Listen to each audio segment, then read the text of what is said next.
Question number second आपके सामने एक और आ रहा है सर, ये जो सेम फॉर्मेट को फॉलो करते हुए चल रहा है। आपको पता चल रहा है कि 5, 20, 55, 120, 225 और जेड निकालना है। सेम अप्रोच का पैटर्न आपको बना के दिया गया है। आपको बोला गया है इस सीरीज के अंदर क्या लग रहा है, मुझे श्योर दिख रहा है या डिफरेंस चल रहा है।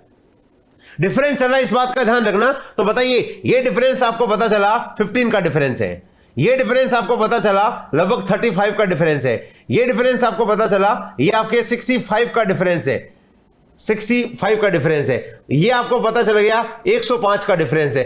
अभी तक मैं श्योर नहीं हूं कि क्या बन पा रहा है, 15, 35, 65, 105। नेक्स्ट नंबर की बात अपन और करेंगे, लेकिन यहां एक मुझे पता चल रहा है ये डिफरेंस कितने का बोलो, 20 का, ये डिफरेंस कितने का, 30 का, और ये डिफरेंस कितने का, 40 का। तो हमें ये श्योर हो चुका है कि 20, 30 और 40 का डिफरेंस चल रहा है। 20, 30, 40 का डिफरेंस चल रहा है, तो अपन ये श्योर है ये डिफरेंस कितने का होगा, 50 का डिफरेंस होगा।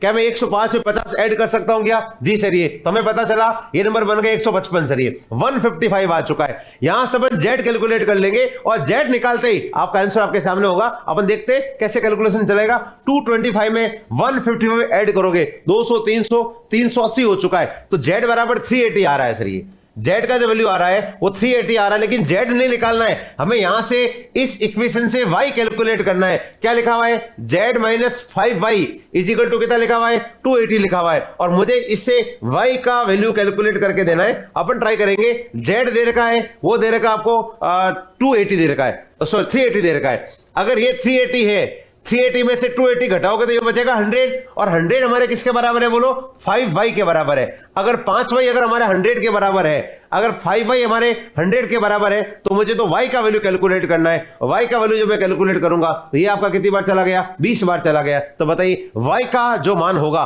वो कितना आएगा, 2020 आएगा, 20 होगा, जिसको अपन आराम से सॉल्व आउट कर चुके।